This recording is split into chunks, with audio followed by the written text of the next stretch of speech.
Assalamualaikum warahmatullahi wabarakatuh. Alhamdulillahirabbil alamin. Wassalatu wassalamu ala asyrafil anbiya'i wal mursalin wa ala alihi wa sahbihi rasulillah. Asyhadu an la ilaha illallah wahdahu la syarika lah, wa Muhammadan abduhu wa rasuluhu la ilaha illallah. Bersyukur kepada Allah SWT atas limpahan rahmat dan karunia-Nya hingga pada malam hari ini kita masih diberikan kesempatan, kesehatan hingga dapat menghadiri majelis ilmu ini, yaitu program kita setiap malam Jumat ada kajian. Saya sudah berkunjung koordinasi dengan Ustaz Saidoli dan beliau bersedia dan materinya nyambung, jadi tidak putus.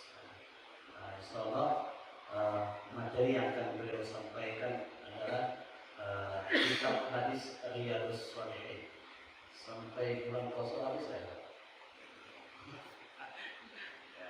Mudah-mudahan kita selama ini mendengar ada kitab hadis Riyadhus Shalihin, nanti beliau akan menyampaikan tentang apa isinya dan apa manfaatnya bagi kita. Kemudian selawat dan salam untuk Nabi Muhammad sallallahu alaihi wasallam. Langsung saja kita buka dengan sama-sama membaca al-Fatihah. Bismillahirrahmanirrahim. Kepada Ustaz kami persilakan.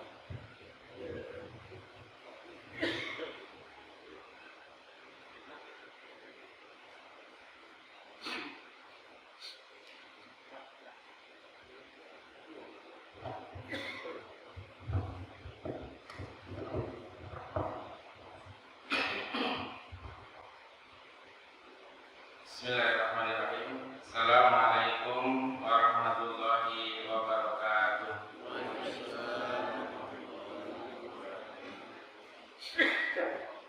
Innal hamdalillah nahmaduhu wa nasta'inuhu wa nastaghfiruh wa na'udzu billahi min shururi anfusina wa min sayyiati a'malina. May yahdihillahu fala mudilla lahu wa may yudlilhu fala tajida lahu waliyyan mursyida. Asyhadu an la ilaha illallah wa asyhadu anna Muhammadan abduhu wa rasuluh. Allahumma shalli ala Muhammad wa ala ali Muhammad. Qala Allah Ta'ala fil Qur'anil Karim, a'udzu billahi minasy syaithanir rajim. Wa la hadainahu siratan mustaqima. Wa may yuti'illaha wa rasulahu wa rasula fa ulaika ma'al ladzina an'ama Allahu 'alaihim minan nabiyyin wasiddiqin wasuhada wassalihin wa hasuna ulaika rafiqa. Sadaqallah wa sadaqa rasulul karim. Jamaah majelis al-Ikhlas yang dimuliakan oleh Allah Subhanahu wa taala. Alhamdulillah pada maghrib ini kita dapat berkumpul bersama, dapat bermuajah bersama, dan semoga pertemuan kita ini akan diberikan keistiqomahan oleh Allah Subhanahu wa taala. Karena seharusnya minggu lalu tapi Allah berkehendak diguyur hujan.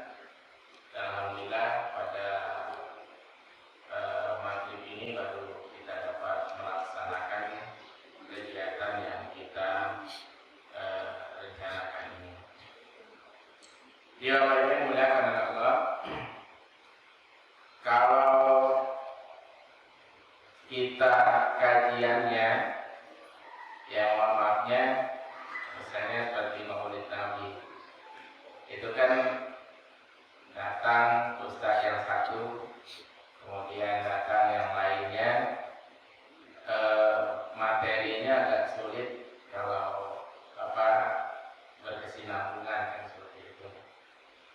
Maka diharapkan bagi kita untuk bisa berkesinambungan, maka kami di Masjid Nurul Iman itu dalam 1 tahun ini membahas kitab hadis Riyadhus Shalihin ini. Di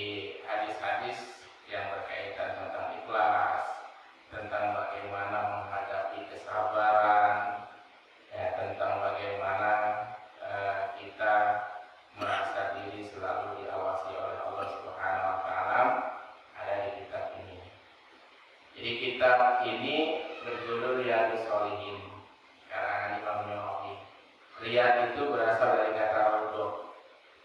Raudhah itu artinya taman. Taman itu indah. As-solihin itu orang-orang yang soleh. Jadi kitab ini berjudul Tamannya Orang-orang yang Soleh. Jadi ketika kita ingin menggapai kesolehan, maka salah satunya kita bisa mengkaji kitab ini. Jadi Bapak Ibu yang dimuliakan oleh Allah Subhanahu wa taala, yang akan kita bahas pada kesempatan kali ini, saya tidak mengambil dari hadis yang pertama, tapi dari bab yang pertama saya mulai dulu di hadis yang ke-10 untuk menyemangati kita ya, supaya kita bisa memakmurkan masjid ini yang sudah dibangun ya dengan indahnya. Ada 4 tahun Pak, sudah 4 tahun ya sudah seperti ini, maka ya tugas kita adalah memakmurkan masjidnya. Nah, Bapak Ibu yang dimuliakan Allah, ada pesan dari Allah di dalam surat Al-Fatihah. Mungkin dulu pernah kita bahas surat Al-Fatihah itu. Ihdinas siratal mustaqim. Ada doa yang selalu kita panjatkan, ya Allah berikanlah kami petunjuk jalan yang lurus. Apa jalan yang lurus itu? Ditafsirkan dalam ayat selanjutnya, yaitu siratal ladzina an'amta 'alaihim. Jalan orang-orang yang telah diberi nikmat oleh Allah, alaihim atas mereka. An'amta itu dalam bahasa Arabnya fi'il madhi. Jadi fi'il madhi itu masa lampau yang pernah dilalui, yaitu jalan orang-orang yang telah diberikan nikmat oleh Allah Subhanahu wa taala. Itu dianjurkan kita untuk menapaki lasinya. Ya, untuk menapaki lasinya. Di mana cerita semuanya itu ada di dalam Al-Quran. Ya, kisah-kisah keteladanan orang-orang yang terdahulu yang telah diberikan nikmat oleh Allah Subhanahu wa taala itu ada di dalam Al-Quran. Maka siratal ladzina an'amta 'alaihim, jalan orang-orang yang telah diberi nikmat ya, yang selalu mendapatkan kebahagiaan dari Allah ya, yang nantinya dunia akhirat dia akan mendapatkan kebahagiaan. Itu siapa? Maka ditafsirkan di dalam surat An-Nisa ayat 68 dan 69. Siapa mereka? Wa may yuti'illaha war rasul fa ulaika ma'al ladzi an'ama Allahu 'alaihim minan nabiyyin wasiddiqin wasuhada wasolihin. Jadi golongan an'amta 'alaihim itu terdiri dari 4 golongan. Ya, 4 golongan. Yang pertama golongan para nabi, minan nabiyyin. Yang kedua golongan para syuhada, wasuhada, orang-orang yang mati syahid di dalam peperangan itu. Kemudian wasiddiqin. Siddiqin ini kalau kita mengambil dari apa gelarnya Abu Bakar As-Siddiq ya, Siddiqin. Siddiqin ini jamak dari As-Siddiq. As-Siddiq ini adalah orang yang membenarkan ajaran Al-Quran dan sunnah Rasulullah SAW itu tanpa pikir-pikir dulu ya, tanpa ia kan seperti itu. Jadi kenapa Abu Bakar itu digelari As-Siddiq? Salah satunya ketika Rasulullah SAW mengabarkan akan peristiwa Isra dan Mi'raj, itu terbagi ketiga golongan. Golongan yang pertama adalah golongan yang menolak. Kemudian golongan yang kedua dia percaya tetapi harus dengan bukti yang ada, ya, bukti yang ada maka diamati itu, yang ada kafilah siapa kan seperti itu. Jadi Rasulullah menjelaskan ternyata memang benar buktinya maka baru percaya. Tapi kalau Abu Bakar As-Siddiq ketika Rasulullah menyampaikan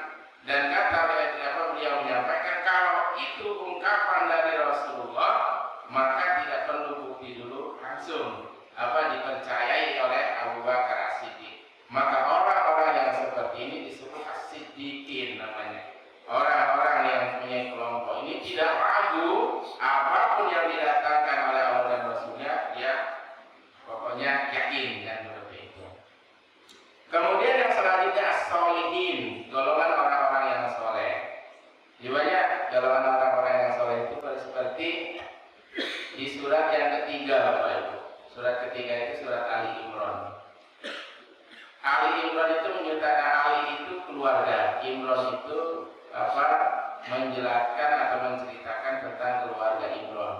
Keluarga Imran itu kan Nabi, ya, tapi diceritakan itu perlu kita teladani bahwa mereka adalah bagian dari kelompok orang-orang yang soleh. Kemudian ada surat Luqman, ya, ada surat Luqman. Surat Luqman ini menceritakan tentang kisah seorang yang soleh, yaitu Luqman. Padahal Luqman itu bukan Nabi dan Rasul, diceritakan kesolehannya. Nah, Bapak Ibu yang dimuliakan oleh Allah Subhanahu wa Ta'ala, jadi orang-orang yang perlu dinafakilasi itu kata surat Al-Fatihah tadi adalah siratal ladzina an'amta 'alaihim. Ya, siapa itu? 4 golongan tadi. Ya, golongan para nabi, golongan orang-orang yang soleh, golongan orang yang mati syahid, golongan para siddiqin, dan golongan para sholihin. Nah, mereka ini ya di akhirat nanti akan mendapatkan surga yang tertinggi.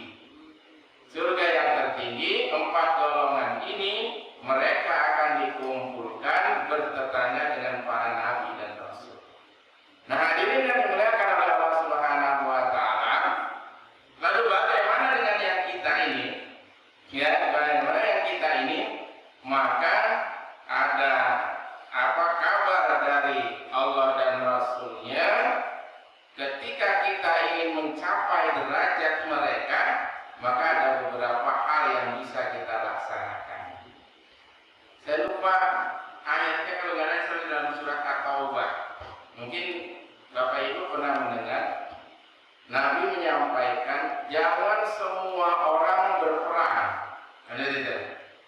Kalau ada peperangan, kata Nabi, jangan semua orang berperang, hendaklah ditinggalkan beberapa orang. Kalau bahasa kitanya penjaga gawang, itu di komplek-komplek atau di pemukiman. Tujuannya untuk apa? Untuk mengajari masyarakat sekitar, ya, masyarakat sekitar untuk belajar litafaqahu fiddin, untuk mendalami agama. Maka hadirin yang dimuliakan oleh Allah Subhanahu wa Ta'ala, orang-orang yang duduk di masjid ini ngajari anak-anak 1 huruf 2 huruf menurut Al-Quran, itu kedudukannya bisa mencapai derajat orang-orang yang suhada tadi. Jadi jangan disepelekan, Bapak Ibu yang dimuliakan oleh Allah Subhanahu wa Ta'ala. Siapa yang mengajari ngaji di sini, biar tekun. Mohon maafnya, dari dulu yang namanya guru TPA itu kan kadang terbang kempis gitu lah, ya kan, kempis, ya. Kadang kalau misalnya ada ditarik biaya jadi sampai 5 bulan 6 bulan nunggak, kan seperti itu. Tetapi dengan kesabarannya, ya, dia tujuannya, kalau kita bicara masalah ikhlas, ya, bagaimana caranya mengentaskan buka huruf Al-Quran dan mendalami agama. Maka di dalam surat At-Taubah itu Allah menjelaskan, maka derajat mereka itu sama seperti orang-orang yang mati syahidan, orang-orang yang berperang di jalan Allah. Maka bagi siapa saja yang ingin mendapatkan itu, ya, ingin mendapatkan derajat 3 orang 4 orang ini, salah satunya bagaimana mengajak orang litafaqahu fiddin, untuk mendalami agama, kan seperti itu. Jadi maaf, Pak Etra penggerak, ya kan, penggerak. Ya, kalau Pak Etra misalnya bisa untuk mengajak, kemudian menjelaskan seperti ini, terus kan begitu. Tetapi ketika Pak Etra menjadi penggerak, itu sama saja, ya. Mandalla ala khairin falahu ajrun misla amsalihi. Barang siapa yang mengarahkan seseorang untuk melakukan kebaikan, maka dia akan mendapatkan kebaikan itu. Maka promotor sponsor itu sangat mulia sekali, Pak. Hadirin yang dimuliakan oleh Allah Subhanahu wa Ta'ala. Kemudian yang kedua, bagi kita yang ingin menggapai itu, ya, kalau misalnya berperang, ini kan zamannya lagi, ya kan, kalau kita ngaji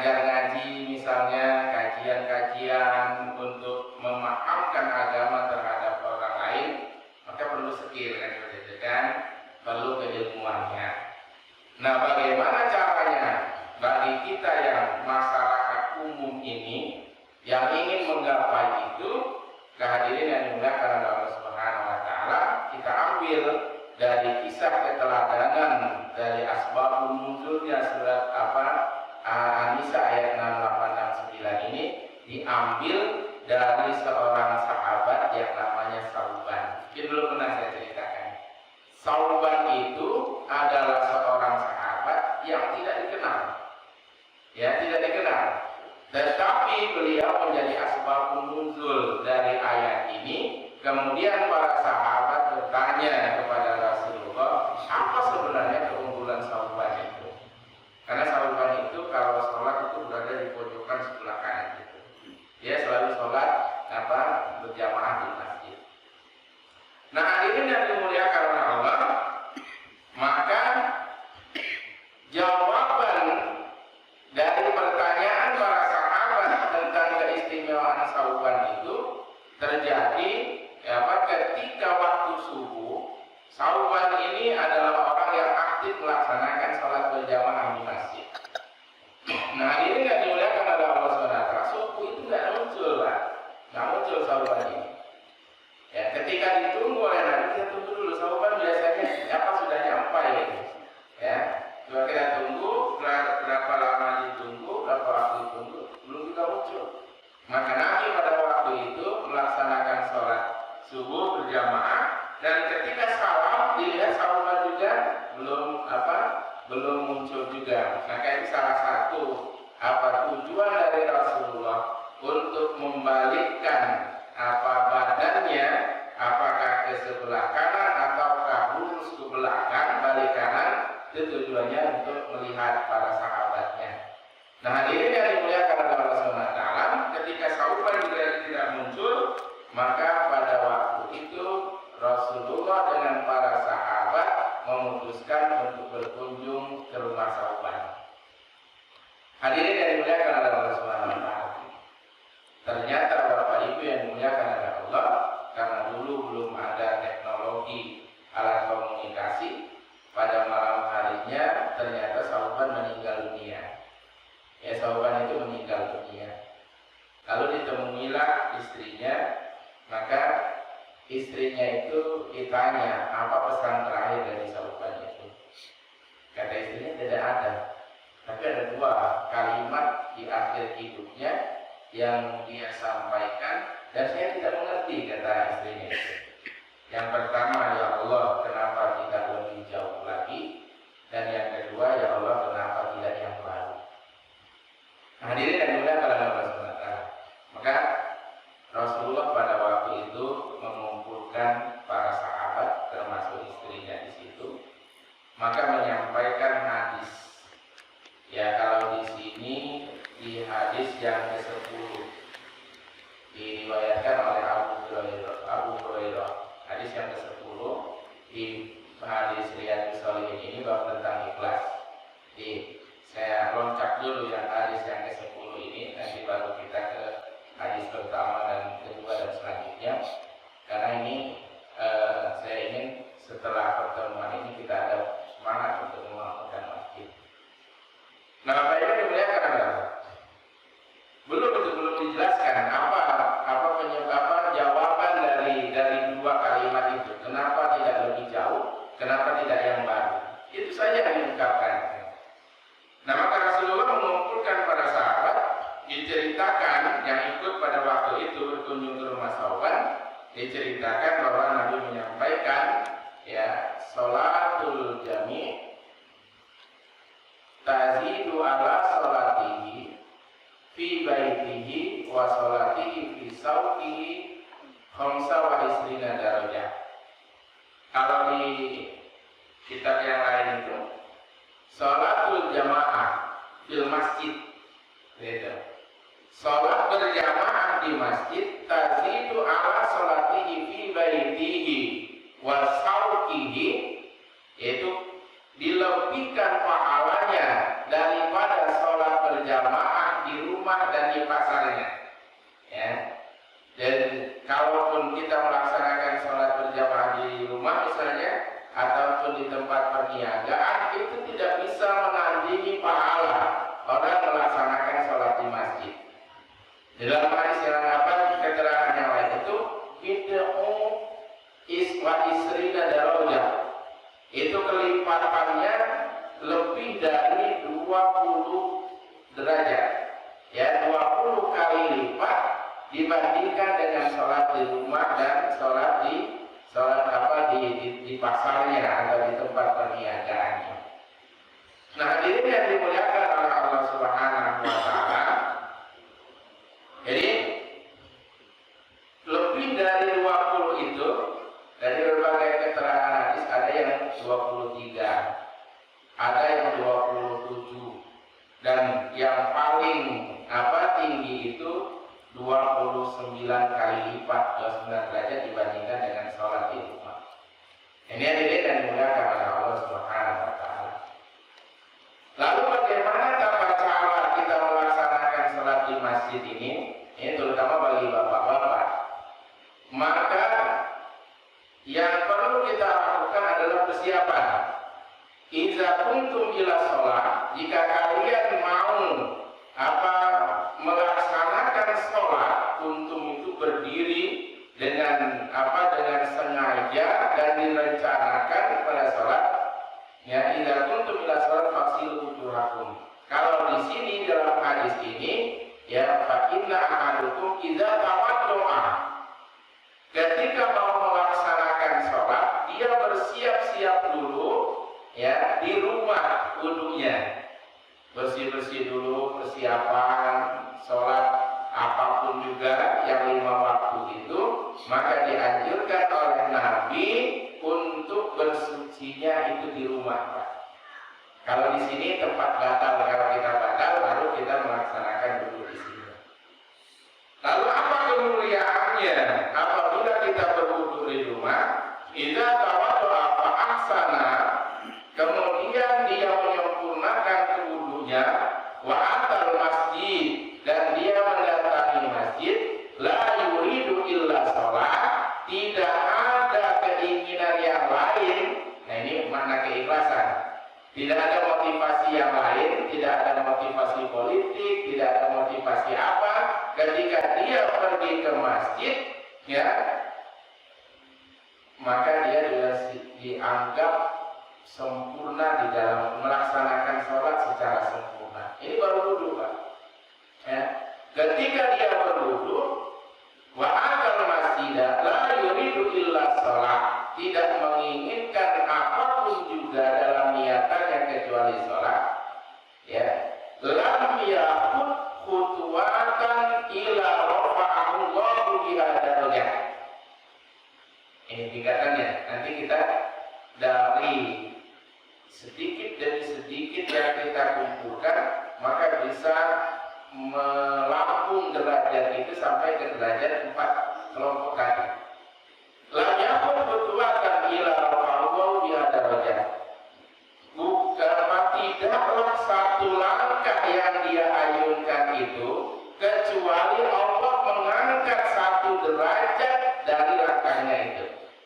Ya, dari derajatnya. Jadi ini ketika kita melangkah dari rumah, Bapak Ibu yang dimuliakan oleh Allah SWT, satu langkah demi langkah itu akan meninggikan derajat. Ya, akan meninggikan derajatnya. Maka Bapak Ibu yang dimuliakan oleh Allah SWT, dianjurkan ketika kita berada di komplek ini, walaupun agak jauh, itu dianjurkan untuk jalan kaki. Kalaupun ada kendaraan, kita dianjurkan untuk jalan kaki, karena ada hitungannya di situ, langkahnya dari Allah Subhanahu wa taala. Wa aqta'anu khati'atuhu, dan ketika dia melangkah ditinggikan derajat setiap langkahnya, dan setiap langkahnya itu akan menghapus dosa-dosa yang pernah dilakukannya. Dosa-dosa yang pernah dilakukannya. Ada yang menyampaikan ini bagian dari dosa-dosa kecil. Ini hadirin yang dimuliakan oleh Allah. Apa yang perlu dilakukan ketika mau sholat? Fa'ahsanul wudu, sempurnakan wudu di rumah. Ya, kemudian langkahkan kaki menuju ke masjid. Apa yang didapat dari jalan menuju ke masjid itu? Yang pertama, akan dinaikkan derajat setiap langkahnya 1 derajat, dan yang kedua akan dihapus dosanya setiap langkahnya 1 dosa. Kalau di bulan Ramadan itu dilipat gandakan jadi 10 kali lipat. Kan 10 kali lipat. Yang ini yang dimuliakan oleh Allah. Hatta yadkhulul masjid, sampai dia masuk ke dalam masjid. Jadi dari rumah sampai ke masjid. Wa idza dakhala masjid kana fi sholatin maka natafisuhu, dan apabila dia sudah masuk masjid, lagi-lagi, dan dia tidak ada tujuan yang lain kecuali sholat di masjid itu, ya, waktu sholli yakni alaihil malaikatu madama fi majlisi alladhi yusolli fihi Allahumma fir lahu Allahumma arhamhu. Jadi ketika sudah masuk masjid, awas kata Nabi, luruskan niat. Luruskan niat, tujuan ke masjid adalah beribadah kepada Allah, tidak ada motivasi yang lainnya. Ya, mohon maaf kalau nyalon RT ya rajin masjid. Setelah terpilih tidak lagi, berarti ini tidak termasuk ke dalam itu, tidak masuk ke dalam itu. Nanti waktu mau pemilu rajin masjid, setelah gagal sengnya ditarik lagi. Ini hadirin yang dimuliakan oleh Allah Subhanahu wa taala, ini tidak mendapatkan ini. Maka hadirin yang dimuliakan oleh Allah Subhanahu wa taala, setiap orang yang mau masuk masjid kemudian dia melaksanakan sholat di masjid, dan ketika masuk masjid langsung disambut oleh malaikat. Sambut oleh malaikat, apa yang dilakukan oleh malaikat itu dia berdoa kepada Allah. Maka doanya yang pertama, Allahumma fir lahu, ya Allah ampuni dosa orang yang di masjid ini. Kemudian yang kedua, Allahumma arhamhu, ya Allah sayangi orang yang berada di masjid ini atau rahmati orang yang berada di masjid ini, malam yuhdis fihi, sebelum sampai dia membatalkan diri untuk keluar dari masjid. Jadi baik-baik muliakan ada Allah SWT. Kita dari rumah, ya ada mungkin yang duduk di sini. Tapi setelah kajian ini, ketika kita mau masuk ke masjid melaksanakan sholat, maka sempurnakan duduk di rumah. Kemudian kita datang ke sini. Setelah kita datang, ya tadi saya ceritakan bahwa apa yang akan terjadi di perjalanan. Maka Bapak-Ibu boleh karena Allah SWT ada yang menyampaikan, walaupun kita ya terlambat rakaatnya dan kita masih bisa mengejar, jangan tergesa-gesa, jangan berlari dan seperti itu. Itu karena setan sangat senang sekali. Itu setan hizib namanya, yang membuat orang tergesa-gesa ketika melaksanakan sholat. Maka jalan bisa, jalan kita santai saja jalannya. Berapa rakaat pun yang kita dapatkan, kita masih mendapatkan sholat berjamaah. Kalau memang kita dalam kondisi terlambat niat, tapi jangan terlalu disengajakan kan seperti itu. Maka kita santai, disitulah kita dianjurkan untuk membaca doa.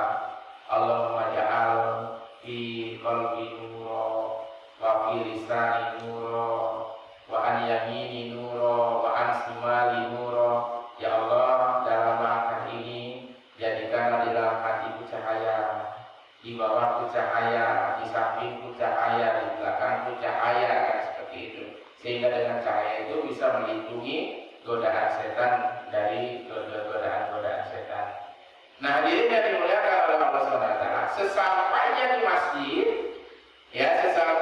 masjid, sebelum dia membatalkan diri untuk pulang ke masjid, pulang dari masjid, maka tetap dilalui oleh malaikat dan selalu didoakan oleh malaikat sampai kita pulang. Nah, kalau kita mengkaji itu, maka sekarang ini Bapak Ibu yang dimuliakan oleh Allah, dari kita maghrib tadi, kemudian kita mengadakan kajian ini, apalagi ada hadis yang berkesesuaian dengan kajian ini, bahwa setiap dibacakan ayat-ayat Allah, kemudian dijelaskan tentang ilmu-ilmu agama, apa yang didapat ada 4 itu, ya, kita mendapatkan ketenangan dan para malaikat menaungi kita, kemudian kita dipuji oleh Allah Subhanahu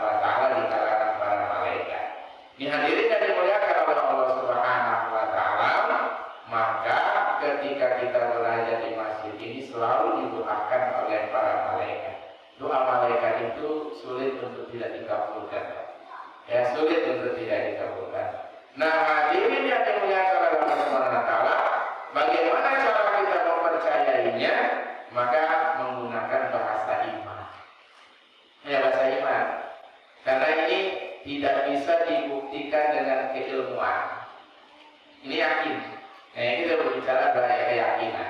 Oleh karena itu, Bapak Ibu yang dimuliakan oleh Allah, saya sampaikan tadi bahwa ada 4 golongan yang dimuliakan oleh Allah di dalam surat Al-Fatihah tadi. Siratal ladzina an'amta 'alaihim. Ditafsirkan juga, ada juga di surat Maryam, Allah menjelaskan tentang siapa orang-orang yang mendapat nikmat ini. Hadirin yang dimuliakan oleh Allah, digaris bawahi ada 4 golongan para nabi, golongan para syuhada, golongan para siddiqin, dan orang-orang yang saleh. Ini salah satu ya yang bisa kita raih untuk bisa menggapai derajat yang tinggi. Dari 4 golongan ini adalah salah satunya dengan melaksanakan sholat berjamaah, karena langkah demi langkah kita akan terus ditinggikan derajatnya oleh Allah Subhanahu wa taala. Ini disampaikan oleh Nabi tadi pada para sahabat. Lalu sahabat itu baru anggu-anggu, Pak. Anggu-anggu. Kenapa Sauban tadi menyampaikan bahwa di dalam sakaratul mautnya ternyata dinampakkan pahala salat berjamaahnya itu. Dinampakkan pahala salat berjamaahnya, lalu Sauban menyesal, ya Allah, kenapa rumah saya tidak lebih jauh lagi? Ya, kenapa tidak lebih jauh lagi? Karena pahalanya sangat besar sekali, sehingga dia seorang sahabat yang pada waktu itu tidak begitu diperhitungkan, itu menurut Allah derajatnya sama dengan para nabi, bisa berdampingan dengan para nabi, dan dijamin bisa masuk surga berdampingan dengan Rasulullah. Salah satunya dijelaskan oleh Nabi, Sauban ini begitu hebatnya menjaga sholat 5 waktu dengan berjamaah. Jadi Nabi pada waktu itu menceritakan pada sahabat, menceritakan habis subuh itu baiklah, dari masjid ke rumahnya Sauban itu jalan kaki. Ya, jalan kaki ternyata ditempuh pada waktu itu 3 jam perjalanan kaki. 3 jam perjalanan kaki, gak pernah dapat ya, selalu aktif sholat berjamaah dan selalu duduk di pojokan sebelah kanan. Makanya di situ ketika beliau meninggal dunia, Sauban ini dinampakkan pahala sholat berjamaahnya. 3 jam saja masih menyesal. Ya Allah, kenapa tidak lebih jauh lagi? Ya, kenapa lebih jauh lagi? Oleh karena itu, ya ada kemudahan yang diberikan oleh Allah Subhanahu wa taala. Itu kan golongan orang-orang yang hebat lah. Dengan keimanannya, kalau kita yang sudah diberikan kemudahan oleh Allah, ya rumah kita di lingkungan masjid, ya di lingkungan kita dekat dengan masjid, maka hadirin yang dimuliakan oleh Allah Subhanahu wa taala, ayo kita lawan nafsu-nafsu kita ketika malas melaksanakan sholat berjamaah. Maka ya motivasi kita, saya mau nanti di surga bersama Rasulullah. Ya, saya nanti mau di surga berdampingan bertetangga dengan Nabi Isa, Nabi Ibrahim, ya, sama dan berdampingan dengan Rasulullah. Salah satu motivasi kita itu ya, maka kita antusias untuk selalu melaksanakan sholat berjamaah di masjid. Ya, khotoh derajat langkah-langkah itu, setiap langkah satu derajat. Kalau bapak ibu, kalau ada bapak-bapak, ini kan langkah kita berbeda-beda kan? Ada yang dekat, kalau Pak Etra dekatnya 20 langkah itu nyampe. Bagi yang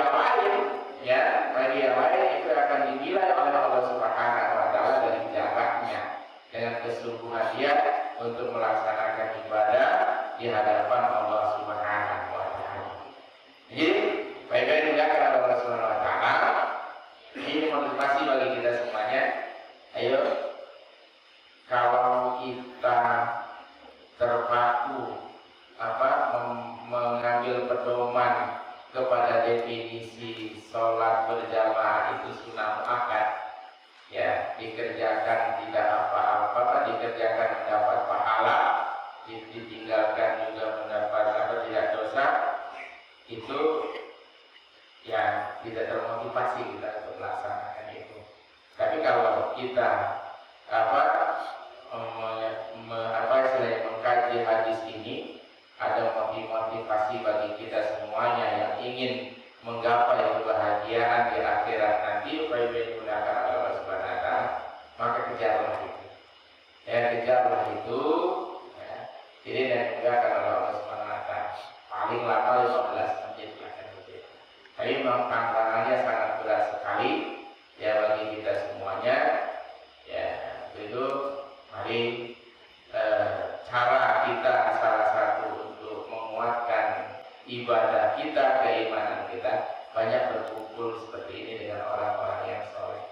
Maka saling mengingatkan, ya kenapa nggak ke masjid, ya kenapa ada apa dan lain sebagainya. Maka jadi yang dimuliakan Allah Subhanahu wa taala, itulah cara-cara kita. Jadi inilah kajian kita. Di harapan saya, setelah kajian ini kita termotivasi untuk memakmurkan masjid ini. Memakmurkan masjid ini, dan insya Allah kita akan menjadi saksi semuanya.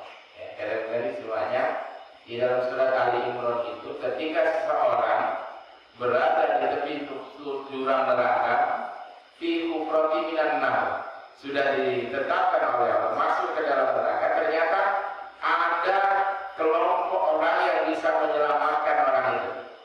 Ya, ada kelompok orang yang bisa menyelamatkan itu. Siapa itu? Adalah kelompok yang dibangun persaudaraannya dengan keimanan. Ya, wa kuntum ikhwana, dulu mereka ya saling bersaudara, persaudaraannya itu dibangun dengan keimanan. Maka baik-baik mulia karena Allah Subhanahu wa taala, insyaallah kita semua nanti bisa menjadi saksi. Ya Allah, ya saya pernah menjadi saksi bahwa ya ada kawan kita yang di masjid ini ikut kajian setiap Jumat. Ya Allah, saya menjadi saksi bahwa dulu yang menggerakkan pengajian ini adalah pengurus-pengurus masjidnya. Ini hadirin yang dimuliakan oleh Allah Subhanahu wa taala, itu semuanya tidak akan diabaikan oleh Allah Subhanahu wa taala apabila kita bergaul seperti ini. Ya, pergaulannya itu bisa meningkatkan keimanan kita. Ini diri yang dimuliakan oleh Allah Subhanahu wa taala. Jadi kesimpulannya, sholat berjamaah itu dilipat gandakan oleh Allah Subhanahu wa taala pahalanya. Kemudian setiap langkah kita diangkat derajatnya oleh Allah. Kalau umur sampai umur 6 tahun, 60 tahun kita melaksanakan sholat berjamaah, maka akan melambung derajat kita. Setiap langkah akan diampuni dosa-dosanya.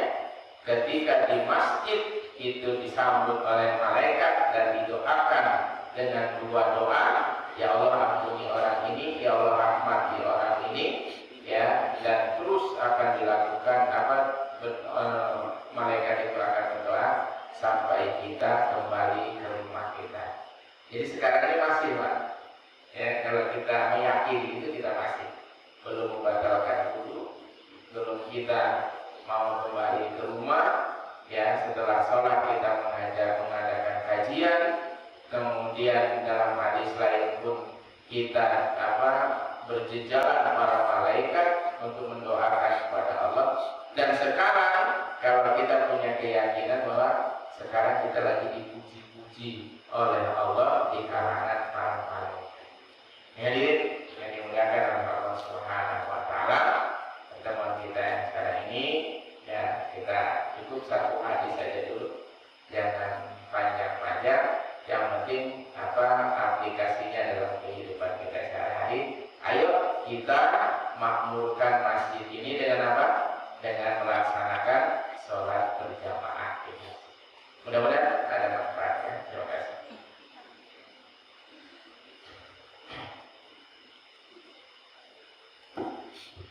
Demikian untuk menambah, ini baru menambah.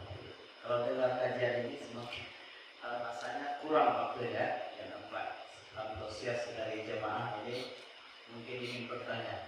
Kalau saya ngambil ini tadi langsung kita pindah.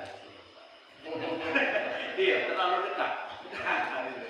Ya, sobat 3 jam. Saya tidak sampai 1 menit kira-kira.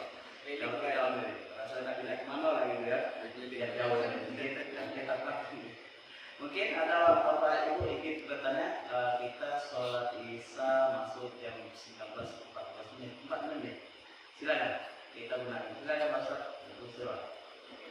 Assalamualaikum warahmatullahi wabarakatuh. Terima kasih atas pencerahan yang disampaikan Ibu Ustaz.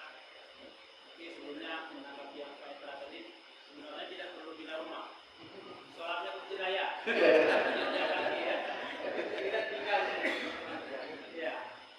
Jadi salah saja. Apakah ada aturan atau yang dicontohkan oleh ulama? Karena sekarang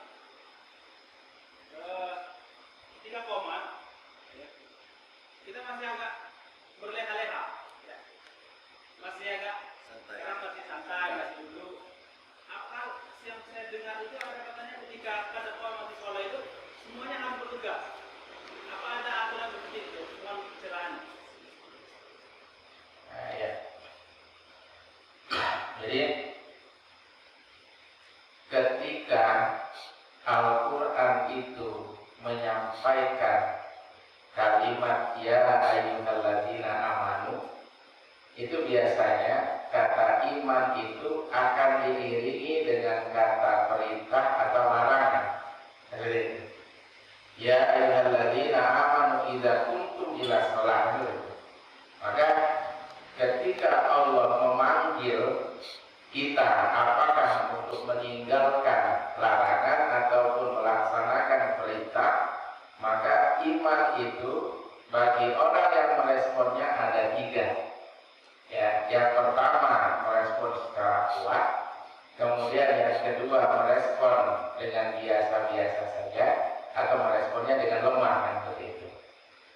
Nah, bagi orang-orang, kalau kita berbicara tentang azan, bagi orang-orang yang sudah mempelajari bagaimana keutamaan melaksanakan sholat berjamaah, maka ketika dia imannya kuat, ya iman kuat, sebelum azan dia sudah bersiap-siap. Ini iman yang kuat kan? Nah, kalau dia melaksanakan wudhunya setelah terdengar suara azan, ini imannya standar. Ya, ini jadi ciri iman standar itu kalau sudah dipanggil baru seperti itu. Nah, kalau dia kuat, maka dia akan mempersiapkan diri sebelum datangnya kumandang azan itu. Nah, kalau yang lemah, ya udah, tunggu dulu lah, sinetron masih, apalagi timnas masih seru-serunya gitu. Ini kondisi, tapi itu bisa kita naikkan kan begitu. Nah, bagaimana aturannya? Baik muliakan Allah Subhanahu Wa Taala. Maka bagi orang-orang yang terus berusaha untuk meningkatkan keimanannya, dia ya harus berusaha untuk tidak ketinggalan itu, ya kecuali dalam kondisi-kondisi tertentu. Maka ada motivasi bagi kita semuanya. Barang siapa yang melaksanakan sholat berjamaah dalam hadisnya itu, kemudian dia 40 hari berturut-turut tidak ketinggalan sholat berjamaah, kemudian dia menemukan imam takbiratul ihram, maka akan dibebaskan 2 hal dari neraka dan dari sifat kemunafikan. Nah, sebenarnya ya tapi kalau yang masalah seperti itu nanti kita akan mengkaji di masalah bagaimana makmum masbuk kan seperti itu. Nah, posisinya sudah berada di masjid, sudah duduk di masjid, sudah sholat sunnah, tapi ketika qomat itu apakah ada di pas pada qomat sholat itu langsung bergegas ke saf ke depan? Ya, ketika kalimat Allahu Akbar untuk ketika muadzin memandangkan iqamah, maka kita harus bergegas dan bergegasnya itu cari saf yang paling depan. Ya, saf yang paling depan itu keutamaannya. Ini berbeda kalau sholat. Tapi biasanya ada yang ketika performa di sholat dia baru berdiri kan seperti itu. Maka kita berbeda seperti itu.